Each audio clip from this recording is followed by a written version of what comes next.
yang lain, pasti yang lain yang disebut. Kalau kita cinta kepada baginda Rasulullah Shallallahu Alaihi Wasallam, otomatis lidah ini akan sering banyak menyebut yang kita cintai. Karena di yaumil kiamah tidak ada yang bisa memberikan syafaat kecuali Sayyidina Muhammad Shallallahu Alaihi Wasallam. Para nabi yang lain gak akan bisa memberikan syafaat, cuma Nabi Muhammad yang bisa memberikan syafaat. Bahkan pintu surga pun tidak akan dibuka kecuali Nabi Muhammad dan pengikutnya masuk duluan ke dalam surga, baru nabi yang lain dan pengikutnya. Begitu luar biasa Allah memuliakan Nabi Muhammad SAW. Namun di antara peringatan Maulid yang kita rayakan, ada yang wajib kita ketahui, risalah, tugas pokok baginda Rasulullah Shallallahu Alaihi Wasallam. Begitu banyak tugas beliau, namun dalam kesempatan yang berbahagia ini, Al-Fakir hanya ingin menyampaikan 3 tugas pokok baginda Rasul Shallallahu Alaihi Wasallam, diutus oleh Allah untuk menyampaikan kepada umatnya dan wajib dicontoh oleh umatnya untuk mengerjakan 3 tugas pokok baginda Rasulullah Shallallahu Alaihi Wasallam yang disingkat dengan 3T. Surah Al-Baqarah ayat 151 disimpulkan menjadi 3T. Bu, 3T apa Bu? Bukan tahu tempe telur, bukan. Bukan tahu tempe telur, bukan. 3T. Al-Fakir mohon izin Pak Kori untuk membacakan ayatnya. Surah Al-Baqarah ayat 151 berisi tentang 3 tugas pokok Rasulullah Shallallahu Alaihi Wasallam kepada umatnya. A'udzu billahi minasy syaithanir rajim. Bismillahirrahmanirrahim. Kama arsalna fikum rasulan minkum yatlu alaikum ayatihi wa yuzakkikum wa yu'allimukumul kitaba wal hikmah wa yu'allimukum ma lam takunu ta'lamun fadhkuruni adhkurkum washkuruni wa la takfurun.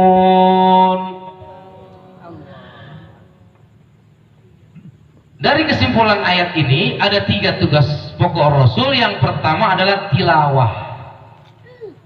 Yatlu alaikum ayatih, masdarnya adalah tilawah. Rasulullah Shallallahu Alaihi Wasallam diutus oleh Allah Subhanahu Wa Taala. Yang pertama adalah untuk mengajarkan para sahabat, mengajarkan keluarga, untuk disampaikan lagi kepada para tabi'in, sehingga para ulama, sehingga sampai kepada kita. Yang diajarkan pertama adalah tilawatil Quran. Tilawatil Quran, karena Al-Quran wajib dipelajari. Al-Quran wajib dipelajari karena Al-Quran merupakan pedoman umat Islam. Di zaman yang modern seperti sekarang ini, banyak anak-anak balita usia 60 tahun tidak bisa baca Quran. Balita usia 50 tahun, balita bayi 50 tahun, banyak yang nggak bisa baca Quran. Di sini ada nggak? Mudah-mudahan kagak ada. Kalau ada, jangan malu buat belajar. Jangan malu buat belajar. Saya pernah didatangi seorang kakek-kakek umurnya 60 tahun. Saya lagi santai di depan rumah, lagi ngopi. Di depan saya ada rokok Samsu. Saya rokoknya sama Mang Pendi, di Samsu jiwa sampai surga. Amin, mudah-mudahan bisa sampai kepada surga. Amin ya rabbal alamin. Datang kepada saya, assalamualaikum, ini dengan Ustadz Noval ya. Jadi bukan Ustadz Barba, namanya Barba, nama marga saya, marga dari bapak saya Barba. Kalau nama saya Muhammad Noval. Ada apa Pak? Bapak nyari siapa? Ini bener rumah Ustadz Noval? Betul. Tujuan Bapak kesini mau ngapain? Saya mau belajar Quran. Saya 20 tahun nggak pegang Quran. Hah? 20 tahun nggak pegang Quran Pak? Iya. Bapak tahu dari mana kesini? Disuruh siapa kesini Pak? Bapak tinggal di mana? Saya tinggal di Senen. Suruh siapa bapak kesini? Suruh guru ustad. Siapa? Ustadz Taufik yang suruh. Waduh, yang nyuruh guru saya. Disuruh ngajarin namanya Pak Aep, umurnya 60 tahun, aki-aki. Saya pengen belajar dari Iqra 1 aja Pak Ustadz. Bener Pak, bener. Bapak sanggup dua syarat. Apaan? Syaratnya sabar sama tekun. Sanggup? Sanggup Pak Ustadz. Mulai besok belajar ngaji. Dalam waktu 2 tahun dia bisa baca Quran. Gengsinya dibuang. Karena ingin bisa baca Quran, gengsinya dibuang. Jalan kaki dari Senen ke Keramat Pulau kurang lebih hampir 1 kilo. Jalan kaki itu kakek kalau belajar. Salut, bangga saya punya jamaah usianya seperti itu mau belajar. Belajar baca Quran kepada guru yang punya silsilah. Nabi mendapatkan bacaan Al-Qur'annya kepada malaikat Jibril, dari malaikat Jibril diajarkan Iqra bismi rabbikal ladzi khalaq. Diajarkan Nabi oleh malaikat Jibril cara menyebut Al-Qur'an, cara melafadzkan bismillahirrahmanirrahim diajarkan. Talaqi, bertemu mulut. Artinya belajar Quran harus punya 3 syarat. Yang pertama kata guru saya, kalau ingin berhasil dalam membaca Al-Quran harus punya 3 syarat. Syarat yang pertama adalah musyafahah anil masyayikh. Apa namanya? Talaqi, berjumpa langsung, berhadapan langsung, bertemu dengan guru yang mengajarkan Al-Quran. Yang kedua, bikasratit tikror, dengan banyak mengulang-ulang. Yang ketiga, riyadatul lisan, latihan lidah. Karena 28 huruf hijaiyah semuanya ada di lidah. Cuman ada 4 huruf yang diantara bibir, ba, mim, waw, fa. Ba, mim, waw, fa. Gitu. Alif, bagaimana menyebut alif? Ba, bagaimana posisinya ada di mana? Makhrajnya ada di mana? Itu diajarkan.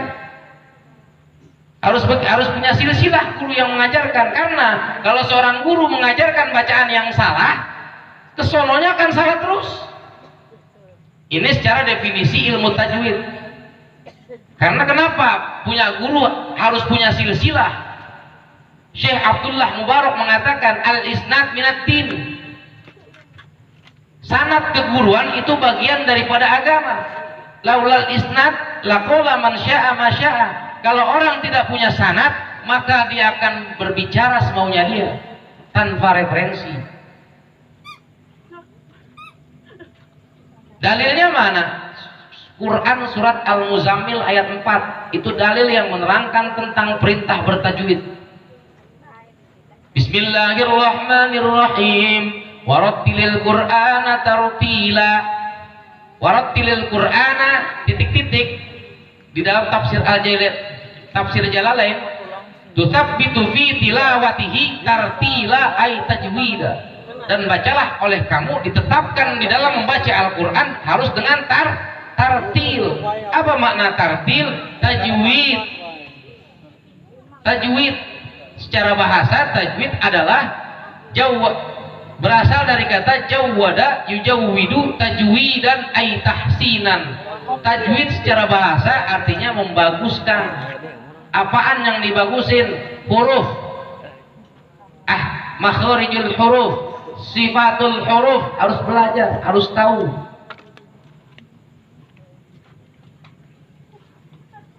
Sayyidina Ali karramallahu wajhah di dalam kitab Iqdul Juman yang dikarang oleh Al-Habib Uthman bin Abdullah bin Aqil bin Yahya, di situ ada perkataan Sayyidina Ali yang mentafsirkan dengan kata tartil. Disebutkan oleh beliau yang dinamakan tartil adalah tajwidul hurufi wa ma'rifatul wuqufi. Yang dinamakan tartil adalah membaguskan tiap-tiap huruf bacaan Al-Quran dan mengenal tanda-tanda waqaf. Dalam Al-Quran ada waqaf yang harus berhenti, ada yang boleh berhenti, ada yang dilarang berhenti, ada yang bagusan berhenti daripada terus, ada yang bagusan terus daripada berhenti. Itu diajarin dalam ilmu tajwid. Pengen bisa bagaimana caranya? Belajar. Saya juga masih belajar. Waktu saya belajar dulu kepada guru saya Kiai Haji Munawir Haris sama Kiai Haji Marhum Thayyib dan Kiai Haji Sabani Hamid, khusus belajar Al-Quran. beliau nyuruh saya cuma 1 kali, Nopal, ngaca di rumah. Saya bingung, ngaca apa maksudnya? Kok belajar Quran suruh ngaca?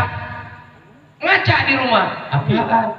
Bukan liatin tampang, tapi sebut huruf, liatin lidah. Oh gitu.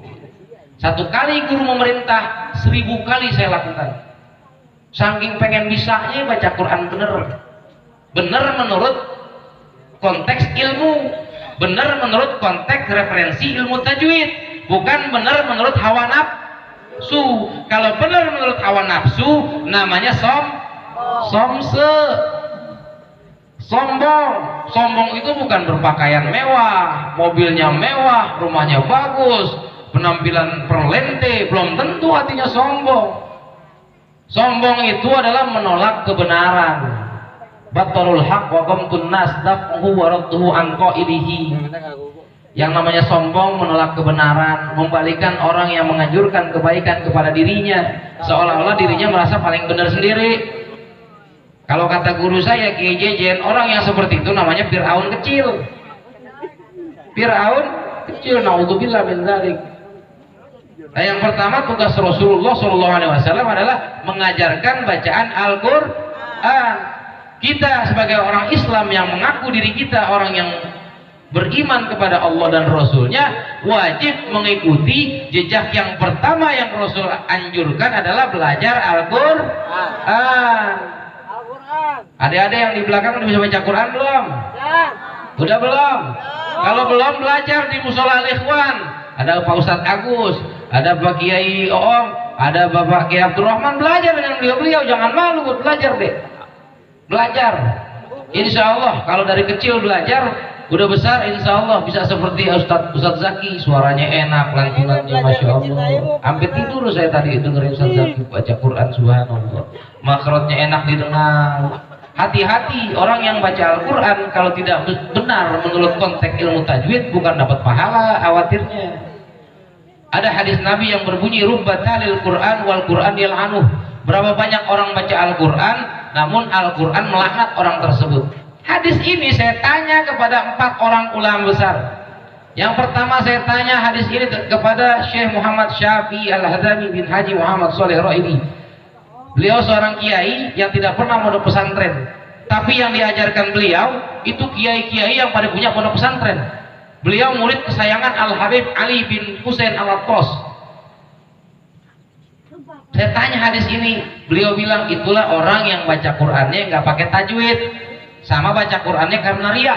2 jawabannya. Saya tanya lagi sama Buya Saifuddin Amsir, pun sama jawabannya, itu orang yang baca Qur'annya nggak pakai tajwid, sama baca Qur'annya karena riya. Saya tanya lagi sama Profesor Dr. Ki Haji Muhsin Salim, pakar qiraat di Jakarta saat ini, bahkan di nasional beliau. Saya tanya hadis ini, orang yang baca Qur'annya nggak pakai tajwid sama karena riya. Saya tanya lagi Ki Haji Munawir Haris, beliau seorang juara dunia MTQ usia 15 tahun di Malaysia. Beliau guru qiraat di Lembaga Bahasa Arab Ulumul Quran Tanah Abang. Pun jawabannya sama, itu orang yang baca Qur'annya nggak pakai tajwid dan karena riya. Sama semua jawabannya. Di dalam kitab Muqaddimah Al-Jazariyah, Imam Ibnu Al-Jazari mengatakan wal akhdhu bit tajwid hatmun lazim. Menggunakan tajwid dalam membaca Al-Qur'an adalah suatu keharusan yang mesti, artinya wajib. Malam yujawwidil Qur'an athim. Orang yang tidak mentajwidkan Al-Qur'an dia berdosa. Kenapa dia berdosa? Li'annahu bihil ilahu anzala. Karena Al-Quran diturunkan oleh Allah Subhanahu wa ta'ala dengan cara seperti itu. Wa hakadha minhu ilaina wasala. Demikianlah Al-Quran sehingga sampai kepada kita, kita pun bacanya harus dengan tajwid. Itu tajwid secara bahasa artinya membaguskan. Nang pendek udah berapa menit memang? 2 sih aku, 3 lagi ngomongin itu. Masa harus 3 jam? Rumah saya jauh Pak Bu, Jakarta. Besok ada acara lagi di Tasikmalaya. Saya bingung kayak di Tasikmalaya nggak ada kiai aja, nggak ada ustadz, dipanggil suruh ngisi acara. Saya kalau acaranya maulid paling demen, karena saya pecinta maulid dan saya juga senang baca maulid. Kawan-kawan tadi main hadro luar biasa. Saya punya pengalaman itu ngisi acara di rumahnya Kiai di daerah Banten, Ciomas. Acara hiburannya hadro kayak kalian tadi itu. Dari jam 8 pagi sampai jam 8 malam nyanyi hadro. Waduh, 12 jam nyanyi sama kawan saya. Pengalaman sampai air tape tuh 20 gelas ada kali. Habis pulang-pulang serak. Karena cinta sholawat, cinta maulid nggak ngaruh. Bodoh amat suara serak, yang penting saya sholawatan. Karena dasarnya cinta. Kalau bukan karena cinta, mana mau main ketepok-tepok. Capek nggak? Jujur mana? Capek nggak? Capek. Ada yang kapalan tangannya. Capek. Tapi karena cinta rasa capeknya hilang. Nggak dipikirin rasa capeknya. Kalau secara istilah yang namanya tajwid adalah iqa'u kulli harfin haqqahu wa mustahaqqahu. Memberikan bagi tiap-tiap huruf akan hak dan mustahaknya. Jadi setiap huruf itu masing-masing punya hak. Bu, ibu punya hak nggak bu sama suaminya bu? Punya hak nggak? Hak diberikan uang belanja, mas bu hak. Hak dinafkahi lahir dan batin. Kalau hak ibu tidak ditunaikan oleh suami ibu, marah nggak bu? Marah nggak? Marah. Dek, yang belakang no. Dek, di sekolahan ada yang namanya janji siswa nggak? Ada nggak? Suka dibaca nggak lagi upacara? Suka. Yang pertama apa? Wajib mematuhi peraturan sekolah. Kalau ada yang baca janji siswa, adek rubah tuh bahasanya. Yang pertama adalah wajib melanggar peraturan sekolah. Domelin nggak dek? Domelin nggak? Domelin. Ini Al-Quran. Tiap huruf ada aturannya, ada caranya, ada tempatnya. Ketika dia disebutkan tanpa tidak sesuai dengan tempatnya, yang marah siapa? Bu, yang marah siapa kalau Al-Quran hurufnya dinodai, hurufnya dibaca tidak sesuai dengan tempatnya, yang marah siapa? Al-Quran kitab suci siapa? Yang buat Al-Quran siapa? Allah. Ketika karyanya Allah tidak diberikan sesuai dengan haknya, yang marah siapa? Allah. Na'udzubillah min dzalik. Makanya belajar, jangan malu buat belajar bu. Bu, belajar. Malam ini saya bukan mau ngajakin bercanda, karena saya bukan pelawak. Mohon maaf, saya bukan pelawak. Jadi nggak ada apa namanya kayak kurang bidangnya, bukan bidangnya. Kita sharing aja, sharing. Bukan tausiah, bukan siraman rohani, bukan juga ngelawak. Jadi sharing aja. Jadi apa yang ada di kepala saya sampaikan. Saya tuangin deh, mau terima syukur nggak terima udah. Yang penting saya pulang, bisa pulang aja. Yang penting waktunya pulang saya pulang, jangan ditahan sampai besok pagi Mang Pendi. Repot urusannya. No, Ustaz Jaki bininya teriak ntar, ayah nggak pulang. Repot urusannya. No, yang dikejar-kejar sama bini ntar. Jangan mungkin. Jadi apa yang ada di kepala saya tuangkan. Yang pertama tadi tugas Rasul adalah tilawah. Jadi nanti kalau ditanya habis ngapain maulid, dapat apaan dari maulid? Nasi uduknya enak. Waduh. Pulang maulid dapat apaan? Nasi kebulinya mantep. Tuh di Haji Luai nasi kebulinya mantep tuh, Habib Rahman yang masak. Wah paling enak, dagingnya gede-gede. Jadi itu maulid cuma mau makan nasi kebuli doang. Ngapain maulid begitu? Pulang maulid dapat apaan? Yang ngasih siapa? Allah, bukan saya. Saya hanya perantara. Jadi bukan saya yang memberikan ilmu. Saya hanya mencurahkan apa yang ada di kepala saya. Dan juga yang ada di kepala saya ini yang saya sampaikan, yang sedang saya jalankan. Saya nggak mau dicela sama Quran. Atamuruna an-nasa bil birri wa tansawna anfusakum wa antum tatlunal kitab afala ta'qilun. Masya Allah, jangan sampai saya dibilang orang gelo sama Quran. Apakah kamu memerintahkan manusia untuk berbuat satu kebaikan sementara kamu melupakan perintah kamu untuk diri kamu sendiri? Apakah kamu tidak punya akal? Di mana akal kamu? Kalau bahasa Sentiongnya, itu udah gila. Nyuruh orang tapi ente nggak ngerjain, bahasanya begitu. Jadi apa yang saya sampaikan begini pada malam hari ini adalah yang sedang saya jalankan, yang sedang saya lakukan. Kita sama-sama belajar semuanya. Bisa jadi ibu-ibu lebih dulu sampai kepada Allah. Bisa jadi kolbunya ibu lebih bening daripada saya. Jadi saya berbicara pada malam hari ini di tempat ini dikasih fasilitas bangku bisa nyender, dikasih meja, minumnya 3, belum tentu saya lebih baik. Karena emang kebetulan aja emang pengen kawan saya, teman dekat saya. Dia ngejebak saya secara nggak langsung, Bu. Dia pikir, dibilang awalnya bikin acaranya di musola doang. Saya pikir acaranya biasa aja, nggak taunya di panggung begini. Waduh, ini mah jebakan. Jebakan buat saya ini. Belum pernah saya ngadirin acara kayak begini, belum pernah. Orang kapasitas saya mah kelas guru madrasah, ngomelin anak-anakmu di madrasah, tapi nggak pernah ngejewer, ngomel aja. Ada pengalaman lucu. Tiap bagi rapot di madrasah, nih anak saya suruh tulis pengalamannya, kesan baik dan kesan buruknya. Ada yang nulis enak kalau diomelin Pak Ustadz Nopal, habis diomelin dikasih duit. Ada yang begitu.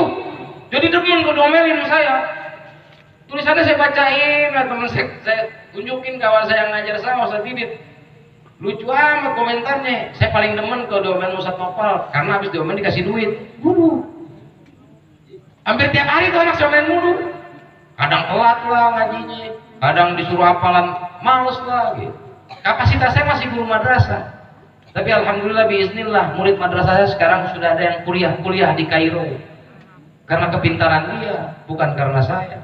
Tes awalnya ketika tes dia masuk pondok pesantren di Kuningan, dari 600 orang yang dites hanya 200 orang yang diterima, dia masuk peringkat ke 10 besar. Masuk peringkat 10 besar karena bacaan Qur'annya bagus. Lantaran Qur'annya pertama. Apalah arti titel banyak, titel bagus, jabatan bagus, rumah mewah, mobil bagus, istri cantik, baca Quran gak bisa. Ketika nanti ada orang tuanya meninggal, dia tidak bisa ngaji, sedih orang tuanya. Dek, jangan malas belajar Quran, Dek. Ngaji ya. Dek, ngaji.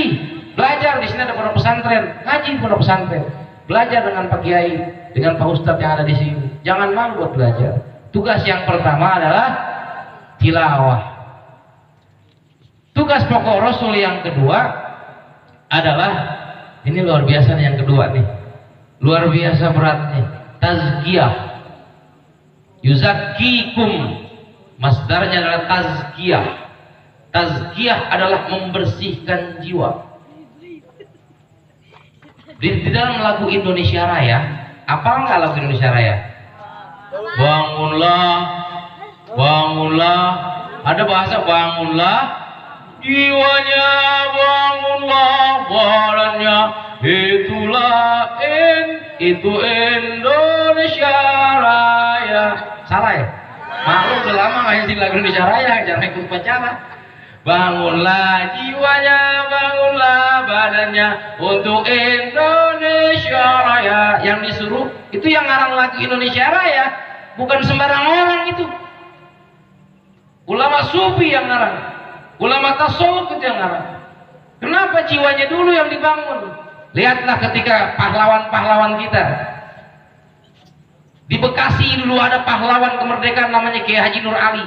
Dia naik kuda. Sekali teriak Allahu Akbar, tembus ke warga masyarakat, ke kolbunya tembus Allahu Akbar. Logikanya pahlawan kita, pahlawan kemerdekaan pakai bambu runcing, lawannya senapan, udah pasti nyerahin diri namanya, bunuh diri logikanya. Bambu lawan tembakan, lawan senapan, tapi dengan semangat Allahu Akbar. Di Jawa Timur ada Kiai Hasyim Asy'ari, di Bekasi ada Kiai Nur Ali, di Jakarta ada Syekh Ahmad Jayakarta, di Banten ada Sultan Hasanuddin. Indonesia ini kaya dengan para wali, kaya dengan para wali Indonesia. Pejuang-pejuang kita itu para wali mayoritas. Di Kuitang ada Habib Ali bin Abdurrahman al-Habsyi. Jasa Habib Ali adalah Bung Karno pernah tinggal di rumah Habib Ali 4 bulan dan merumuskan kemerdekaan, salah satunya adalah di Majelis Habib Ali, Majelis Kuitang. Ulama-ulama dulu berjuangnya luar biasa, mendoakan bangsa dan negara, cinta tanah air. Mereka sekali teriak Allahu Akbar, maju. Pejuang, nggak ada kata mundur.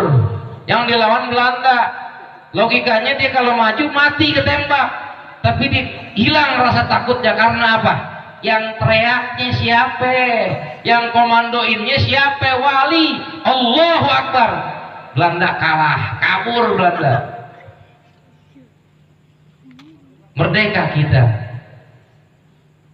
Bangsa Indonesia sudah merdeka 1945 17 Agustus tanggal di bulan Ramadan merdekanya.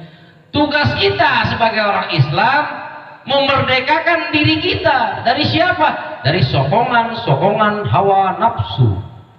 Dari sokongan hawa nafsu. Kita kalau punya kendaraan motor kotor, kira-kira kendaraan motor kita diemin aja apa kita cuci? Cuci. Punya baju kotor dicuci nggak? Punya kopiah kotor dicuci nggak?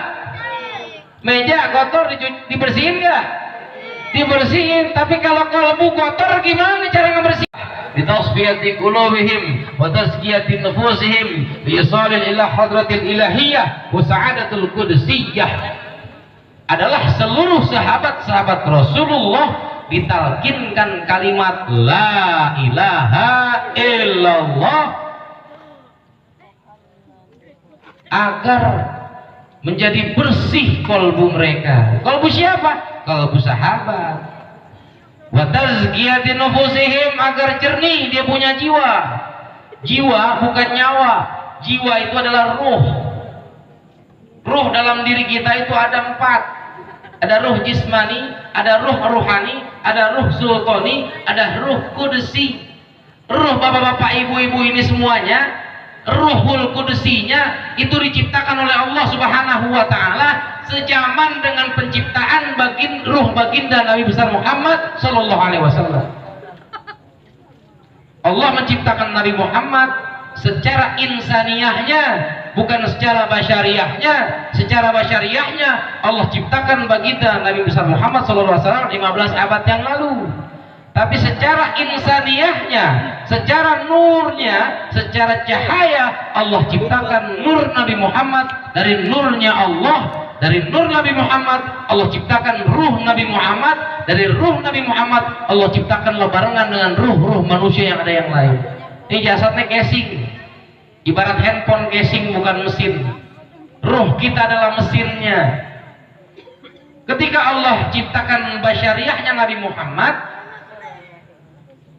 Allah ciptakan basyariahnya Nabi Muhammad, dimasukkanlah ruhnya baginda Muhammad ke dalam jasad. Ruhnya Nabi, ruhul kudusinya tembus lagi, balik lagi ke alam lahut, alam asal. Ke alam asal balik lagi. Kalau ruh kita ketika diciptakan basyariah kita, dimasukkan ruhul kudsi kita mampet, nggak bisa keluar. Karena apa? Mungkin karena dosa-dosa orang tua kita, mungkin karena gen keturunan kita bukan keturunan orang-orang suci. Kalau baginda Nabi besar Muhammad SAW, gen keturunannya, ruhnya, leluhur-leluhurnya semua orang-orang suci. Kalau kita, keturunan kita nggak semuanya orang suci. Ada mungkin yang dulunya bekas preman. Nah, dosa-dosanya dia itu bisa berakibat dampak kepada mampetnya ruhul kudsi kita. Ketika kita sudah balik, sudah punya kewajiban diri kita untuk mencari pembimbing ruh. Siapa pembimbing ruh? Seorang kiai belum tentu dia bisa bimbing ruh. Kalau kita lihat riwayat Imam Al-Ghazali radhiyallahu an, beliau seorang ulama besar. Bahkan di zaman itu tidak ada ulama yang sealim Imam Al-Ghazali. Imam Al-Ghazali paling alim, karangannya luar biasa begitu banyak, dikagumi oleh banyak ulama. Tapi beliau mencari apa? Mencari pembimbing ruh. Akhirnya beliau diunjukin bertemu dengan Imam Muhammad. Beliau berguru apa? Berguru thariqah kepada Imam Muhammad. Tiap orang itu wajib menjalankan thariqah. Thariqah adalah amaliyah daripada syariah.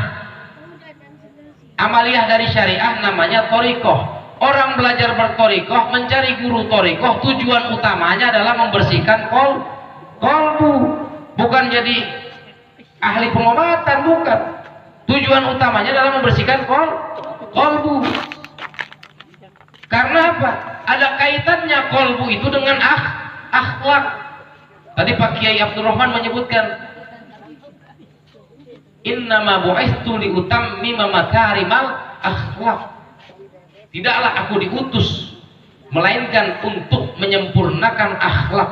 Akhlak bukan ucapan. Akhlak adalah perilaku. Akhlak adalah tindakan. Seseorang tidak akan bisa bertindak tulus-mulus dalam melakukan kebaikan kalau kalbunya masih bersarang berbagai macam penyakit. Penyakit-penyakit kalbu